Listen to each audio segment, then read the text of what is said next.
My guest today on Rights for Women is Tabitha Bird, and today just happens to be Tabitha's publication day for her second novel, which we'll be talking about during the podcast. Tabitha grew up in Queensland and has been a storyteller since childhood. Her first novel, A Lifetime of Impossible Days, published in 2019, tells the story of Willa Waters on 3 impossible days in her life at ages 8, 33 and 93. It's all about healing the past and saving the future with a strong element of magic realism. And it won the Courier Mail's People's Choice Award for Book of the year it was published. Tabitha's second novel, out today, The Emporium of the Imagination, is an equally magical tale about a mysterious shop that appears in places where it's most needed to help the people of the town recover from grief and trauma. It's a beautifully told story about love, comfort, and healing, and connection. Tabitha has written in her blog about her own experience of childhood trauma and how writing and creativity have provided a healing space for her. She's an accomplished artist and has fabulous, brilliantly coloured images on her tab.bird Insta page. She posts very honest posts on Instagram about self-love and creativity. And it was after reading a few of these posts that I really thought that Tabitha would make a great guest for a Heart of Writing episode. So it's my huge pleasure to welcome Tabitha to Rights for Women today, to the Convo Couch. And go for it. So Tabitha, welcome to the Convo Couch on Rights for Women. Thank you so much for having me. I'm so excited to be here. And, as we were just talking before we started recording, it's publication day today for the Emporium of the Imagination.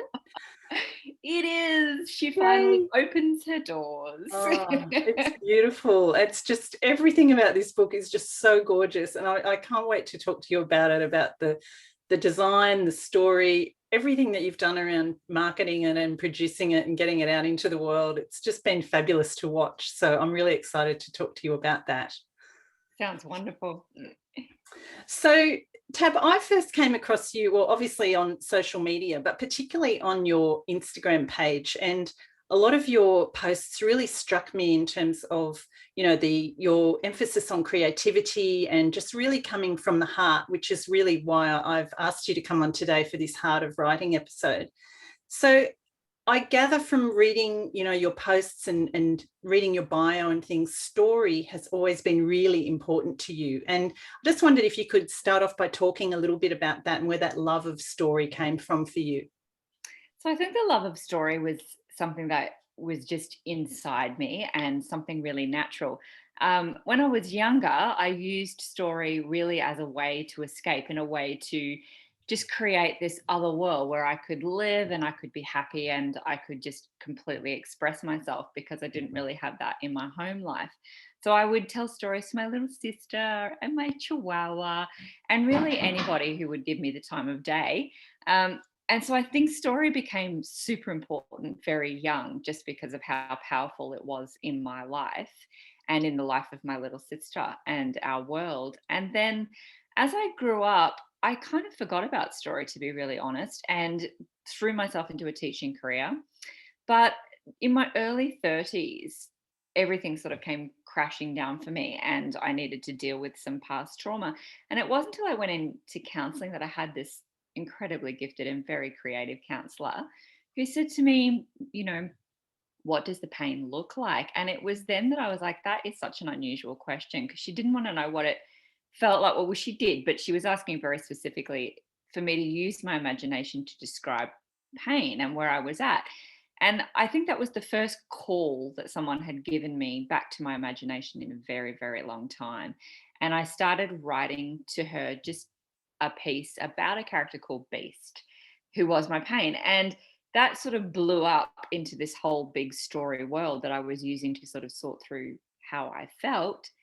And from that, I realized, oh my goodness, I'd forgotten about story, and I actually really love story. So it came out of that, but there was that seed way back to being very little.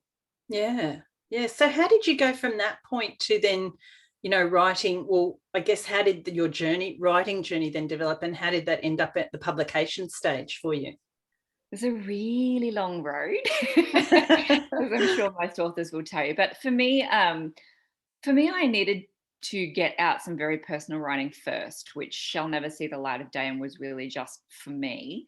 But during that writing, that ended up being 120,000 words of a very messy memoir-ish type of book.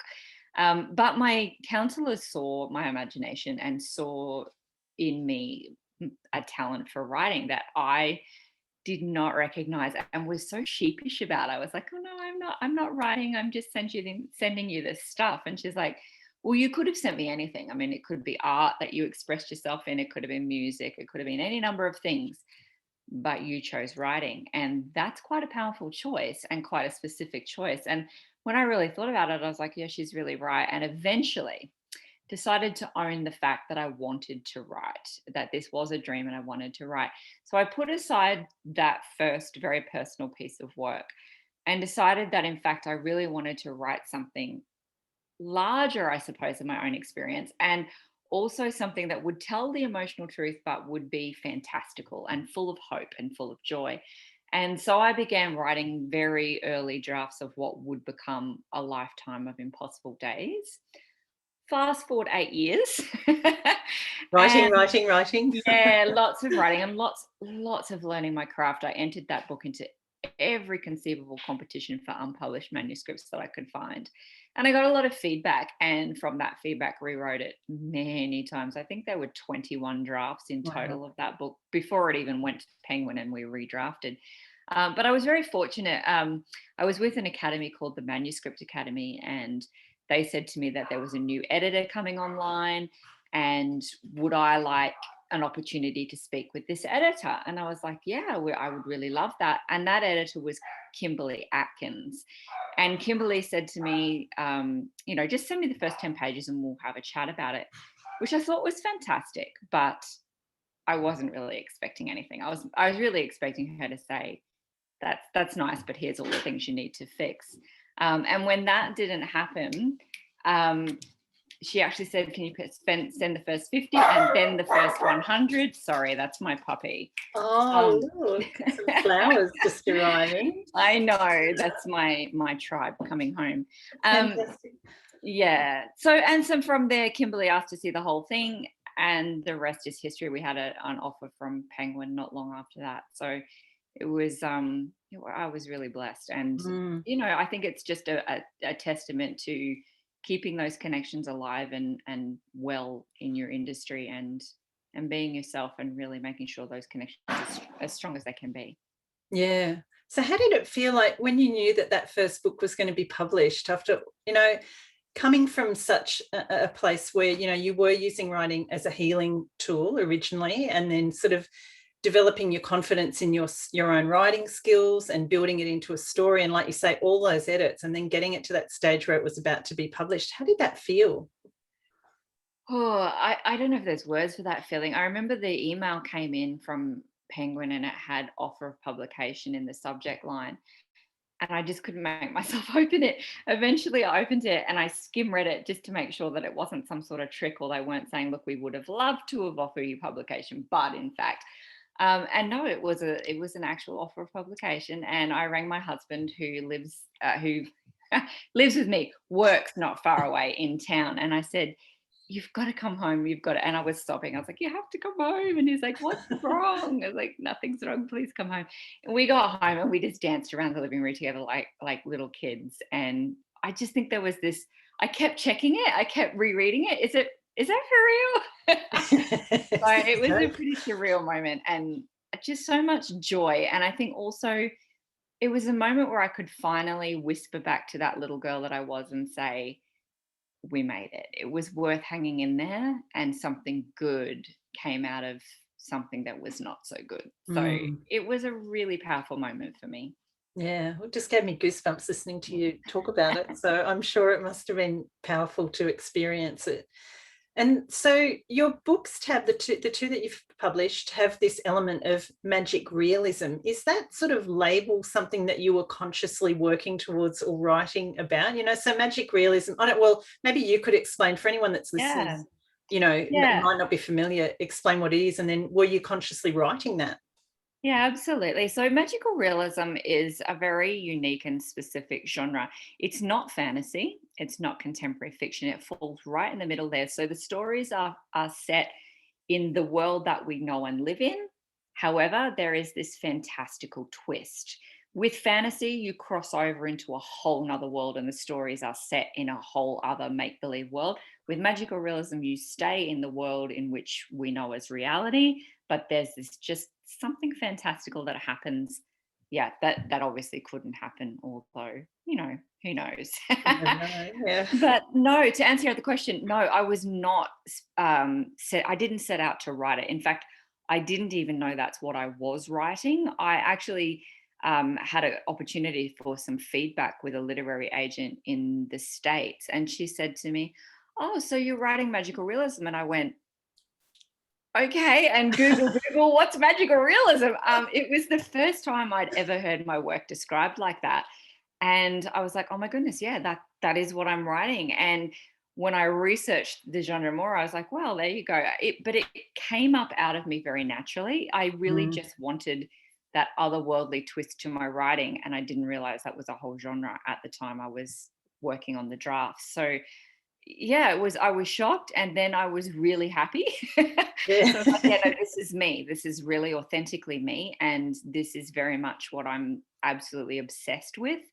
And I mean, I love the idea of going, what if, just Mm. that, but what if? And I think that's just me. I would have asked that question even if magical realism wasn't a genre. Yeah. I still would have written it. So yeah, it was quite a heart moment to discover Yeah. that's what I was writing. I'm sure. And once you knew that that's what you were writing, did that sort of then, solidify things for you in terms of, revising the book and actually getting it to that final point?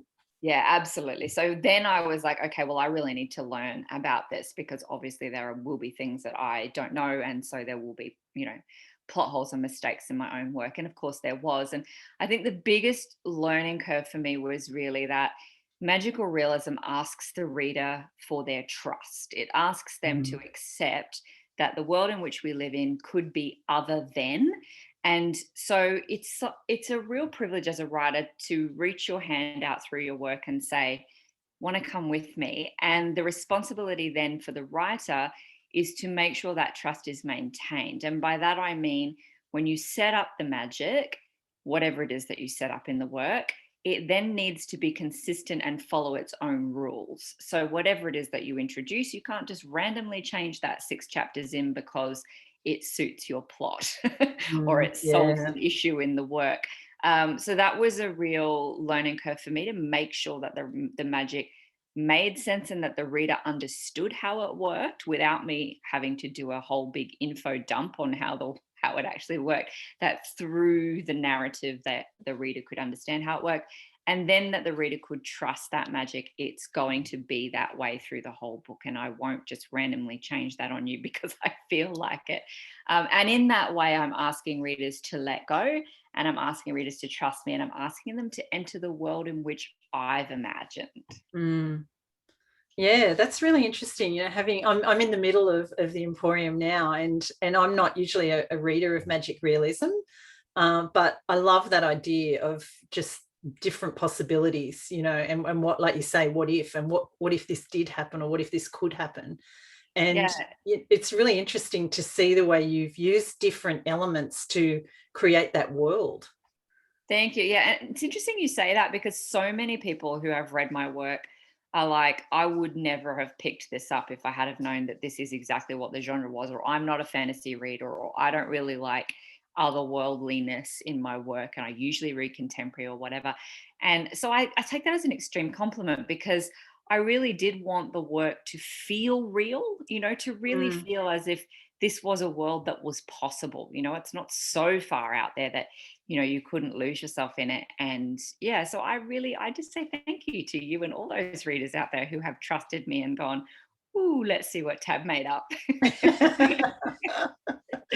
Oh, it's great. And when you're creating a world like that, like I'm going to ask you in a little bit more detail in a minute about this particular book and how you found all the elements for it. But is it that fine line between, keeping, like you say, it grounded in the real world, but then thinking, okay, what are the fantastical elements? And are you ever pulled one way or the other more, or are you pretty au fait now with how to go about it? Interestingly enough, the magic in my work turns up so late. The draft will be very much about the characters and their emotional journey and what's happening for them. And there may be some element of the magic in there, but usually the big part of the magic, or the big key that connects everything, will come pretty much in the very, very last draft. So for me, I've really learned to trust my own messy process. I'm not a plotter. Um, and I've just learnt to open myself up to ideas, to write what's inside me and put it on the page, and then trust that at the right time, the magic will enter the manuscript and I'll go, oh, there you are. Yeah. Welcome. And when I first started writing, I think one of the biggest things that really shut down my creativity, that I really had to push back against, was the how to and the shoulds. There's a lot of great books out there to tell you how to write and how to plot and all the rest of it. And I highly recommend them, and there's nothing wrong with them. But at the end of the day, you have to kind of let go of all that and just write. And for me, that meant honoring the fact that when I tried to sit down and plot, all the characters in my head just went, see you later. This sounds like a school project and we're out of here. And I was like, well, okay, then that leaves me with no creativity and no one in my head talking to me. And if you're a writer, you really want people in your head talking to you. So I was like, okay, well, we won't do that. I need to be my first reader. I need to walk through those scenes and go, oh, just the way I want my readers to. So if I know what's going to happen, then that's gone for me. And so the magic's gone for me. So I need to write blind. I need to not know what's going to happen. And I need to keep asking myself, what if? And what would that character say? And what would they do next? And where are they at? And what are they feeling? And what are they thinking? And be just really led organically through the story.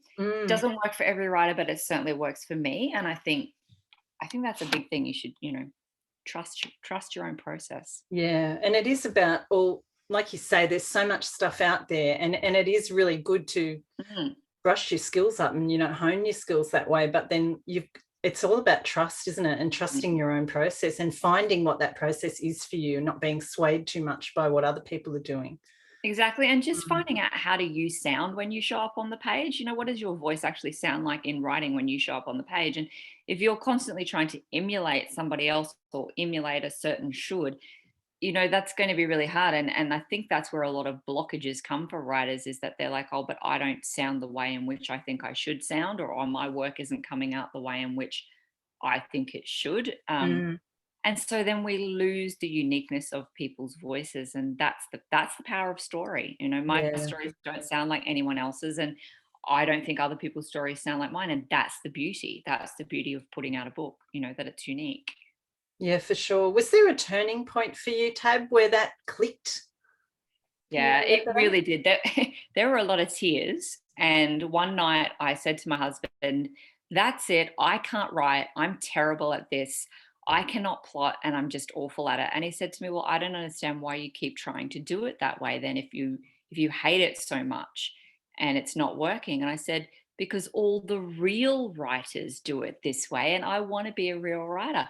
And I said, really? So every single writer writes their books like that? And that just made me go, what if they don't?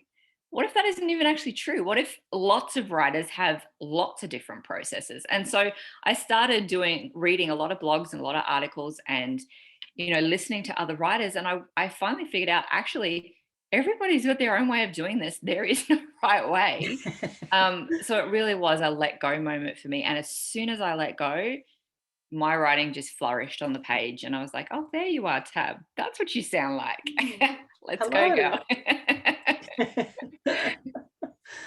Well, can you walk us through, Tab? First of all, can you tell listeners what the Emporium of the Imagination is about, in case they haven't seen it out and about on social media? And then I just want to ask you about where the inspiration for this particular book came from for you. Yeah, absolutely. So the Emporium of Imagination is about a fantastical shop called the Emporium of Imagination, which arrives in the small town of Boona in the very early hours of the morning.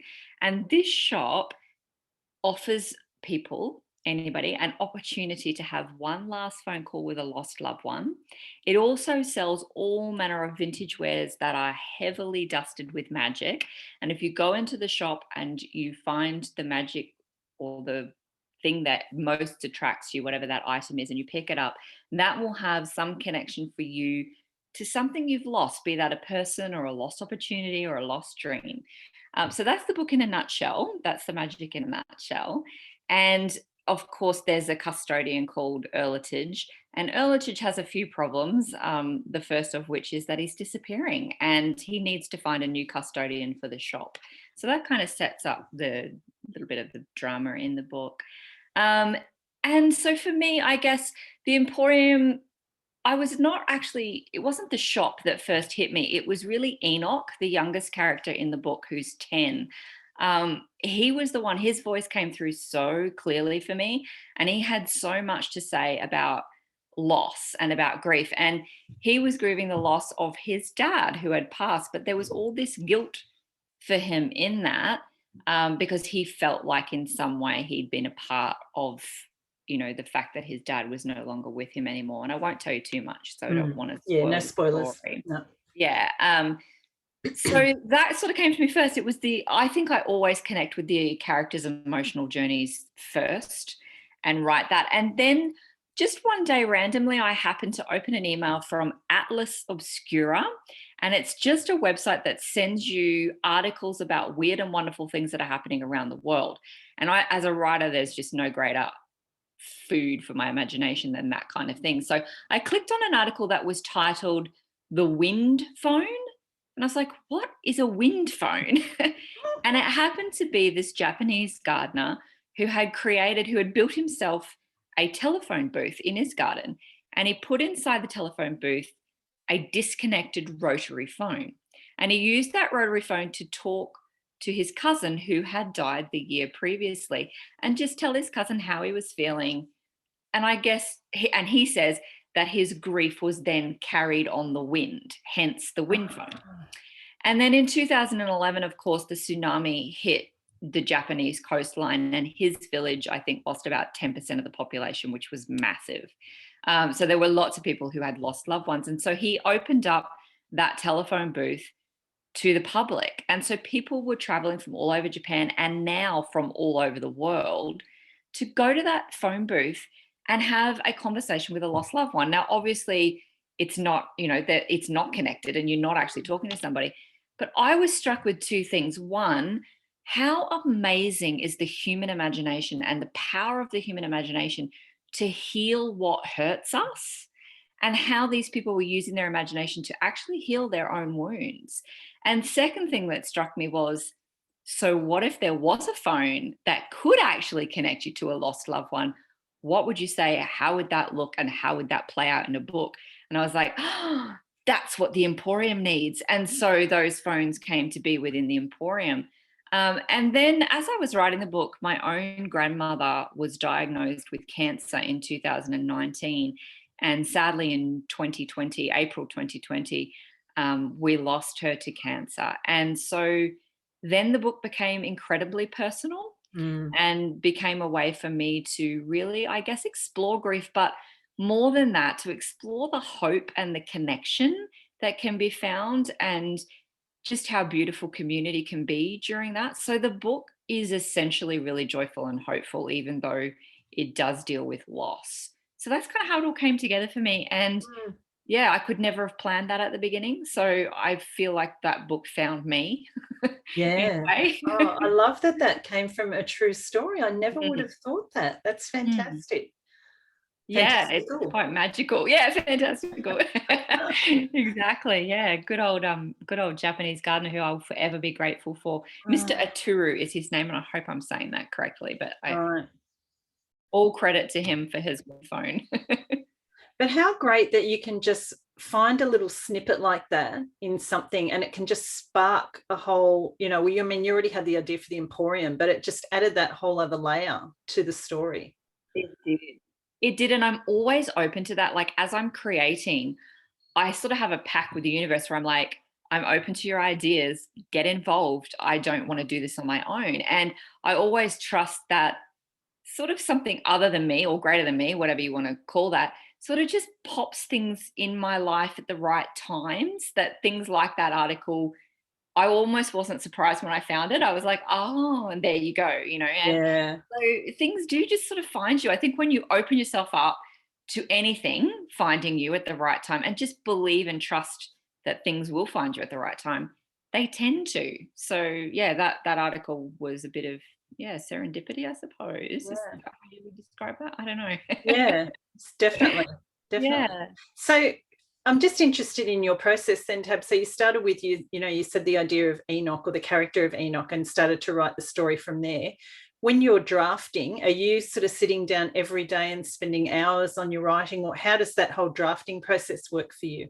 Yeah, I am really gracious and careful with myself when I'm creating. I think when you're creating, the more gentle you can be with yourself and the more loving you can be towards yourself, the better the work that you will create will be. So I don't demand that I sit down and write between 9 and 3, for example, or that I write a certain number of words. I actually never track my word count.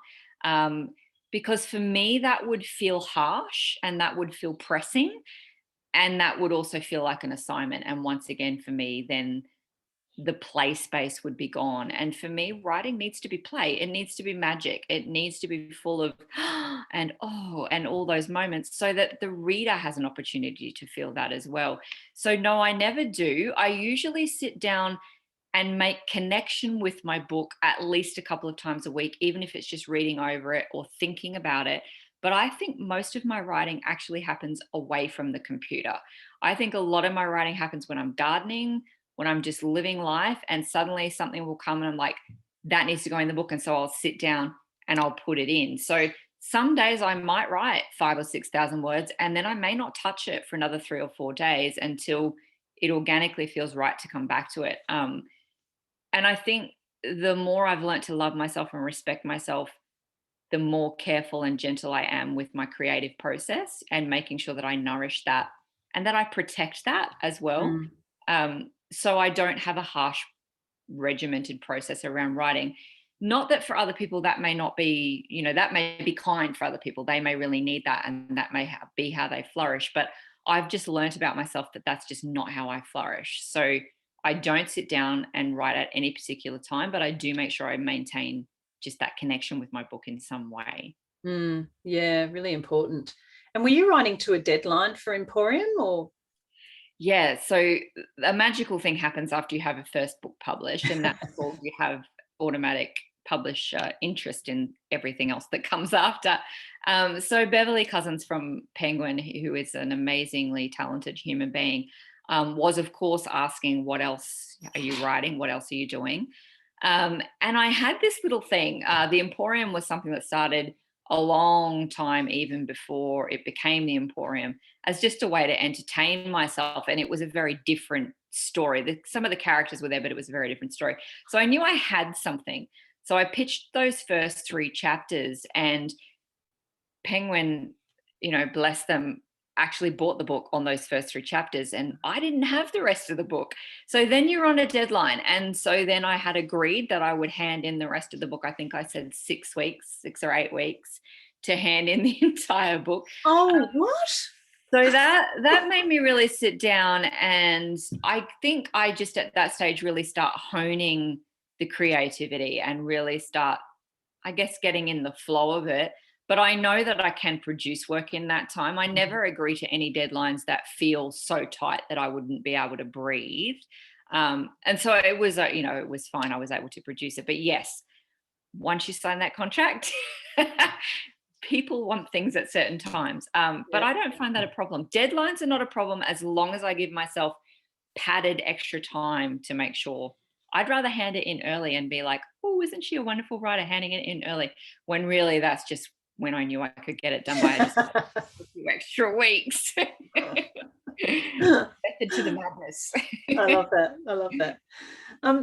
You were talking before about, the issue of grief in the novel, and that's such a a huge strand of the story. And I just came across, I was flicking back through it and I came across this lovely passage, which I just wanted to read. And it's about the owner's guide to grieving, which is a book that features in the Emporium.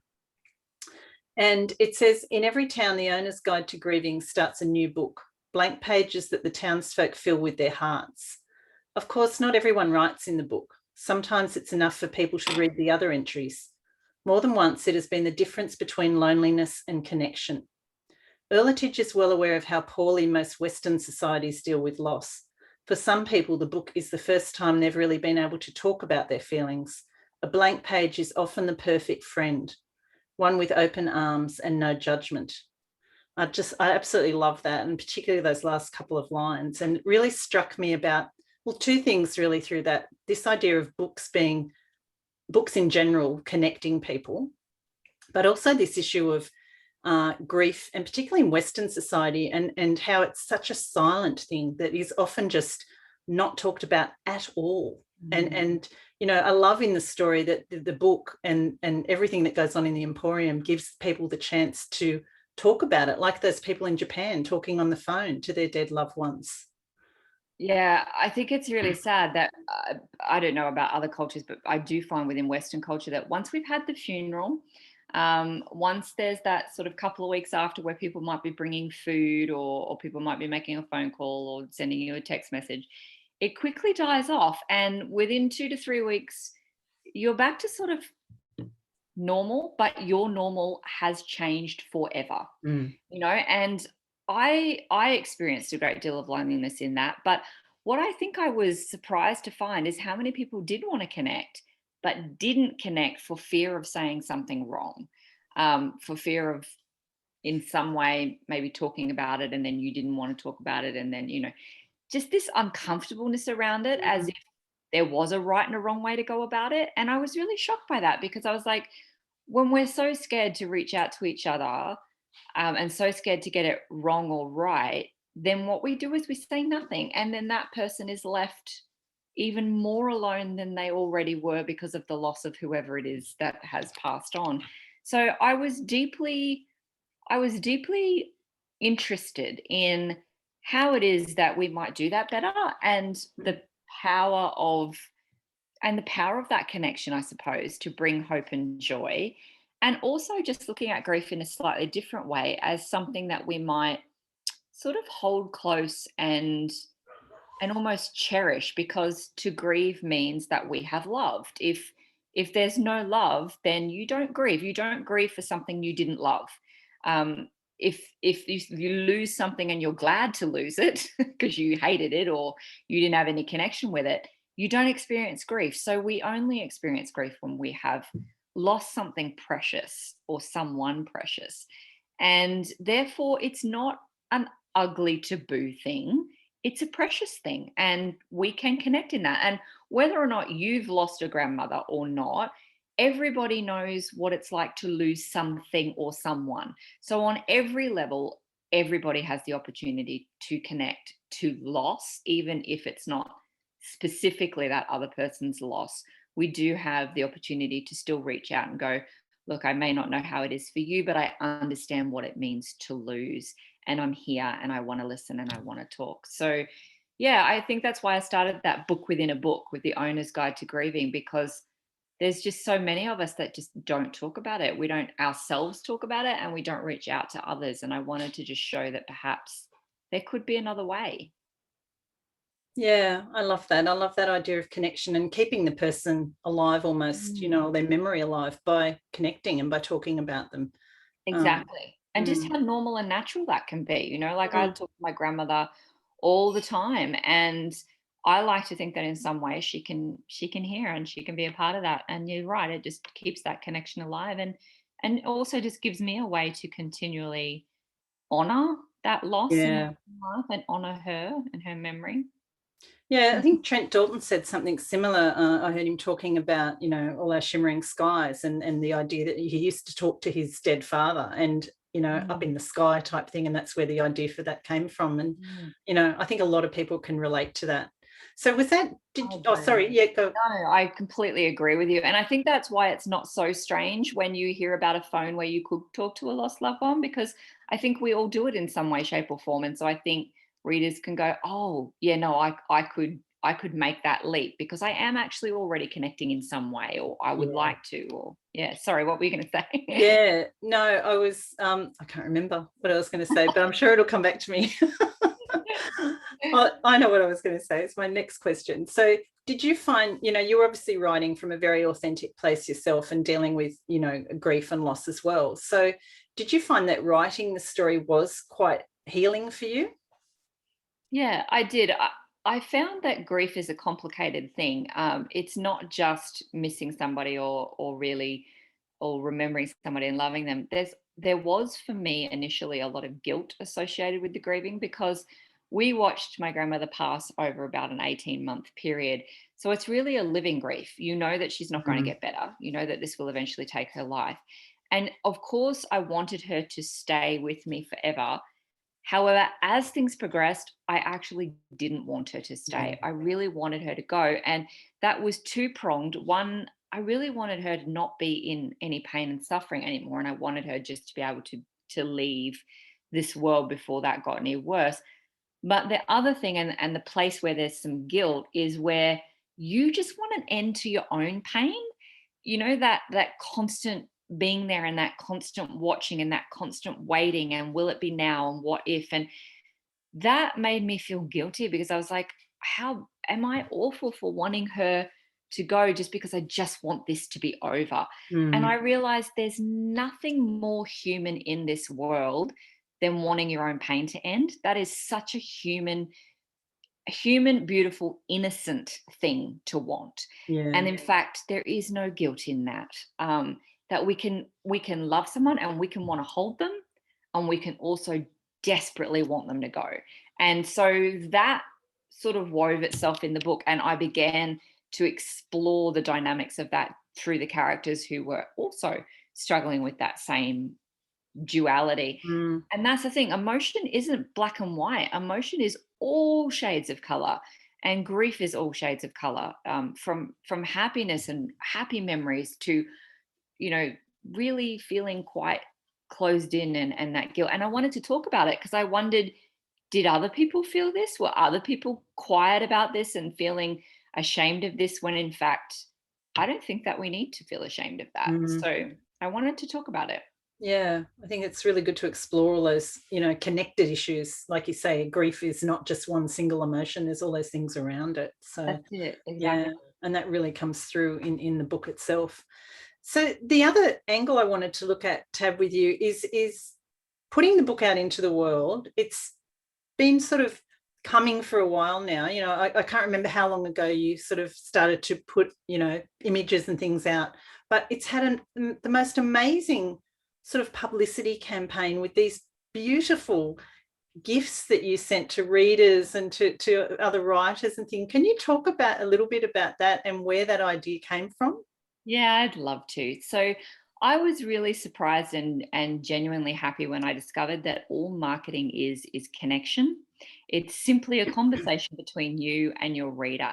And once I discovered that, I was like, I love to talk. I love to connect. This will not be difficult for me. And I just thought all that you really need to do is just be yourself. And I thought, well, I can be myself. I don't have problems being myself.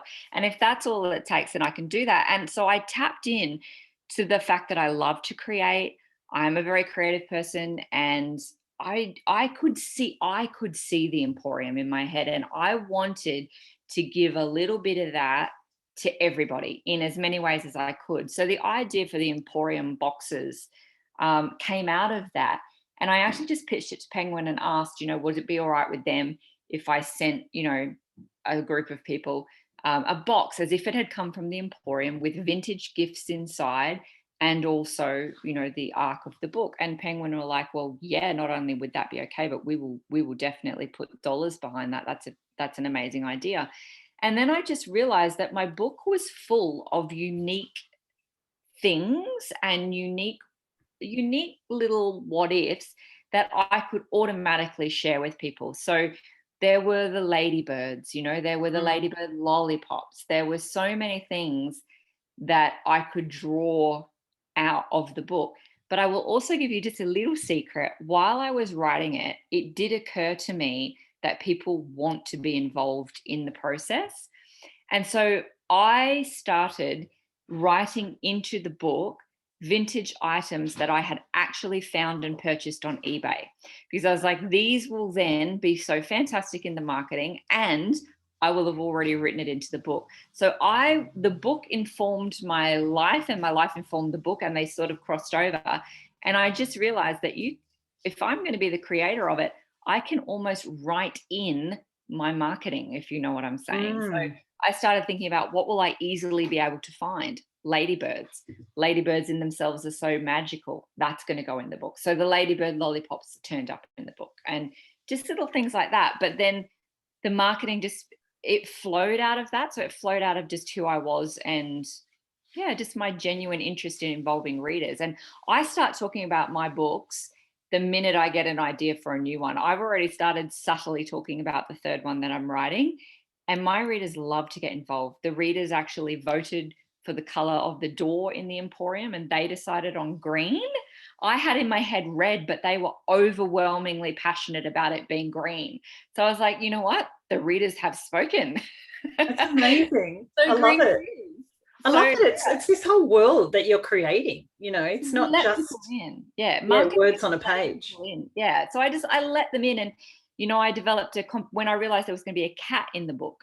I couldn't think of a name for the cat. I was like, I bet I know who can think of a name for the cat. And so I put it out to my readers and just went, hey, everybody, there's this gorgeous cat that's turned up in the book.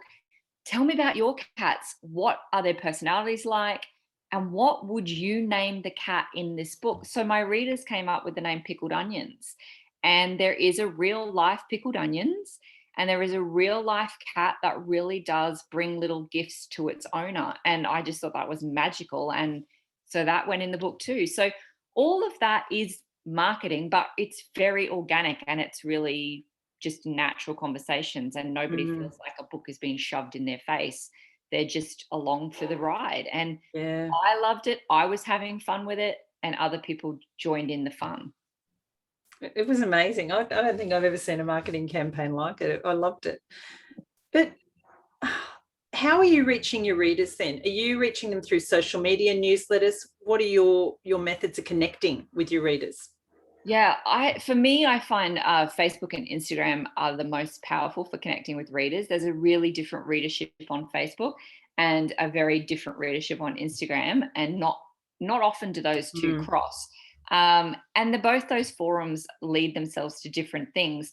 I find Facebook is where I can do a lot more of the conversational type things. And although I do put that on Instagram better connects with the visualness, if you like. I'm going to make that word up, but the visualness of storytelling. So storytelling in actual 2D and then in your audios and your little, GIFs or whatever that you put together, you can communicate then. So it's all storytelling. It's just different ways of storytelling. And so that's how I connect with my readers. I do have a newsletter that is growing and has been growing since I put it out, and I connect very personally there. Also, my actual personal email and direct messages are actually open to my readers as well. I haven't found that they abuse it. I have found that they genuinely connect when it's right for them. And I have been sent the most gorgeous and very personal emails from people who have connected to, well, first a lifetime of Impossible Days, and now with this new one. So I don't know. I genuinely cherish the readers that choose to be a part of my life. Without them, I don't have a job. And without them, there's no magic in writing. I mean, for me, putting together a book just so I can read it, I don't know, that would lose so much of the magic. It's the magic in writing is that you get to share it, and that other people get to own it, and other people get to make it their own and have their own fun with that, and let the magic run amok in their own life. And that's the power of storytelling. So readers are just so vital to the process. So I involve them every way and shape and form and possible thing that I can come up with, I'll involve them. So That's great. That's great.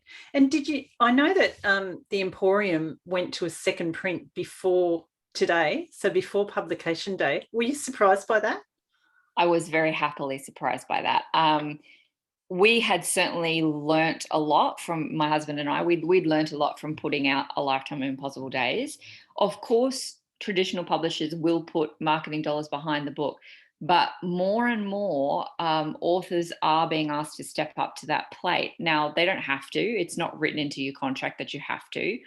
However, I think if I've spent so long producing something that I really care about, then I want to give that baby every chance to meet the readers and to be embraced. So we learnt a lot, and we did a lot of different things this time to connect, not only on social media, but we did 14,500 letterbox drops of leaflets for the Emporium. We paid for some of those to be delivered, and we personally delivered the others ourselves. And I linked, directly to where people could buy that book. So when Penguin said it was going to a second reprint, yeah, I was happily surprised, but I was also like, this is the power of that connection. Like, this is the power of making readers feel like they have ownership in something that is coming out and they want to be a part of it. So I was surprised, but I also wasn't surprised. I was also like, this is wonderful, but also, this is how we connect. So yeah, it was great. And of course, I'm thrilled. Yeah. How many boxes would you have sent out, do you think? I sent out 50 of the Emporium boxes, and they were very specifically chosen. And I actually asked people, I pitched those boxes to people over a year ago, because I wanted to be sure that, one, they would be involved in it, and secondly, they understood what being involved in it would mean. Because if they didn't have the time for that, or they weren't interested, I obviously didn't want to lump them with something that they weren't interested in. So that was chosen over a year ago. And almost everyone, I think there was only one or two people who said they genuinely couldn't, for reasons that they were going to be busy around the actual date of release, and they didn't feel they could give it the time that it would need. But they, without fail, everyone else was really excited to be a part of it. And the feedback that I got was, this is not just a book this is not just a pack with an arc of a book in it. This is an experience. And I thought, yes, because that's what my novels are. I want them to be an experience. So I want that to show up in my marketing, that I'm inviting you in. Yeah. Well, you did that in such an amazing way. Congratulations. And Tab, the other thing that I've noticed on Instagram, or been really loving, is seeing your artwork. So you're obviously super creative in the art field as well. Can you talk a little bit about that? Yeah, thank you. Thank you for the compliment. My art is something that I had pushed aside for a long time. I hadn't really been given permission in my childhood to explore that. And I sort of shut it down as being something that I couldn't own. And I thought, well, you're good at writing, and you're enjoying that. Isn't that enough? And I think that's unfortunately a message that we get a lot as women, that we should just be happy with, good enough is enough. Don't press into everything. Don't want too much. Don't take up too much space. Don't explore all of who you are. And I just call BS on all those messages. And so I thought to myself, you know what, I love art, and I want to explore how my voice looks in the visual form as well. And so I started drawing, and I started painting, and I started, putting them up on my Instagram. And then eventually I have created my own Instagram page just for my art. And that's also led into me acknowledging that I'd really love to write a children's picture book. So I've been working on that as well, and have a few up my sleeve that I'm hoping will one day make their way into the world. Yeah, I think your talents would be so suited to that. And of course, all those magical ideas that you've already got that you can channel into the kids' books as well. Thank you. I think for me too, there's even something greater behind that, where I just wanted to show women, or anybody, that it's okay to want, and that it's okay to have a dream, and that it's okay to go after that shamelessly. It's okay to put that first in your life. It's not selfish, and I'm going to do it with you. Let's do it together. because I don't want to miss out on anyone's talents, whatever it is that people are passionate about in this world. I hope I get to experience it. I don't want them to shut it down and I miss out on it. So Yeah, I love that way of looking at it. And you do talk about a lot of this stuff on your Instagram and your posts. And, as I said in the intro, you're very honest and very open about, a lot of issues that you're dealing with. How do you find people connecting with that and relating to those posts that you put up on Instagram?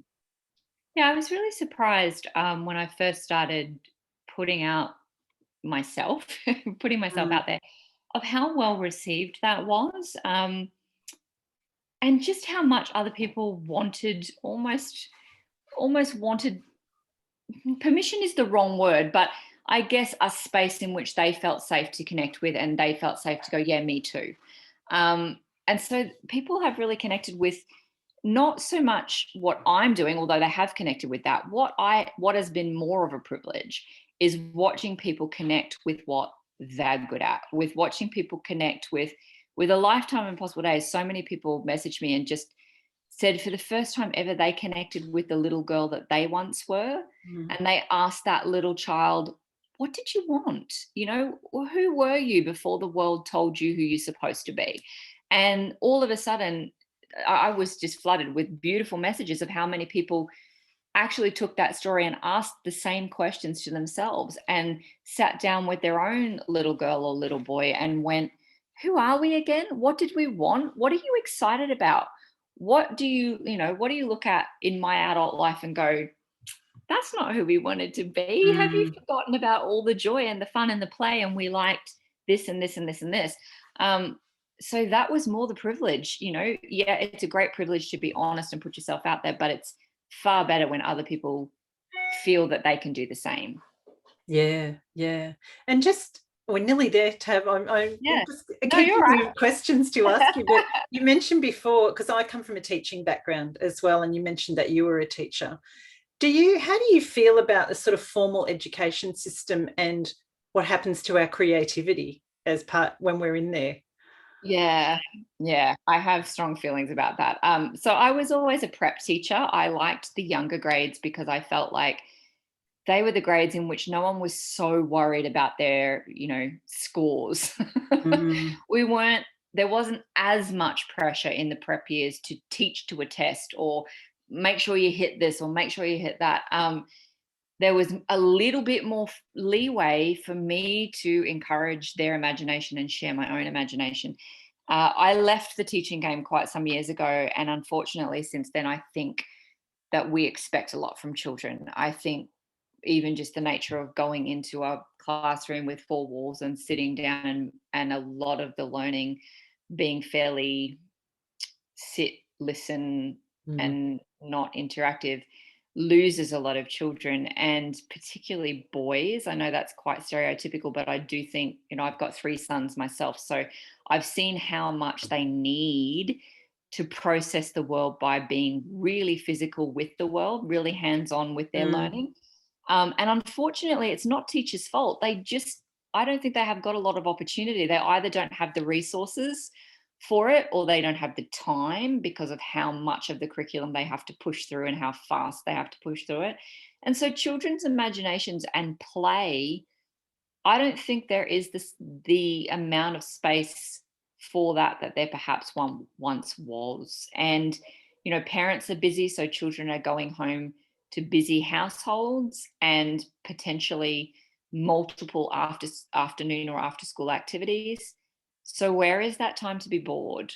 And when yeah, we're bored, that's when we start asking questions like, well, what if I, well, how come? Well, and that's when the imagination starts to fire. And, my children know in my house, if you say you're bored, I'll go, awesome. I wonder what you'll do. I wonder what you'll come up with.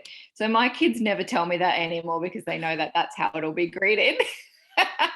But some of their most imaginative games have come when I've kicked them off all their technology and refused to solve their I'm bored problems and just let them at it. And eventually, after kicking around and moping for a bit, children will fire up their natural imaginations. So, yeah, I think unfortunately, this is not a great deal of space for it anymore. And I think that's why we have so many adults that don't think play is important. It hasn't been honored in their own childhood. They get to adulthood and think, well, that was a thing I've put behind me. And yet play's how we problem solve. Without play, how are you problem solving any adult problems? Because play is the ability to think what if and imagine different scenarios. That's play. That's the essential nature of play. So when we lose that as adults, I think we lose a lot. And that's, for me, the power of magical realism. I'm actually extending the opportunity to adults to play again. Come play with me, and then how would you play? So that's the power of it, I think. I love that. And it's brought us full circle. I totally agree, by the way. But the last question I like to ask, Tab, in these Heart of Writing episodes is, what is at the heart of your writing? The heart of my writing. I think the heart of my writing is the beautiful, messy experience of what it is to be human, and some of the deeper issues in which humans face, and hope and joy. Is there hope and joy in those issues? And my answer to that is always yes. And so I think there's just a certain I hope a certain rawness, and I hope they see a little bit of me when they read it. I hope they feel as if they know me a little bit, because I'm definitely in my stories. Yeah, I can see that. It's lovely. Thank you so much for chatting to us and chatting to me and taking the time out, because I know it's publication day. I just saw the flowers arrive at your place, and I just hope you have a fabulous celebration today. I know that you're in lockdown up there in Brisbane briefly. Hopefully you'll be out soon. So thank you so much. It's such a joy to talk to you, and I'm so glad we got this opportunity to connect. Thanks, Tab.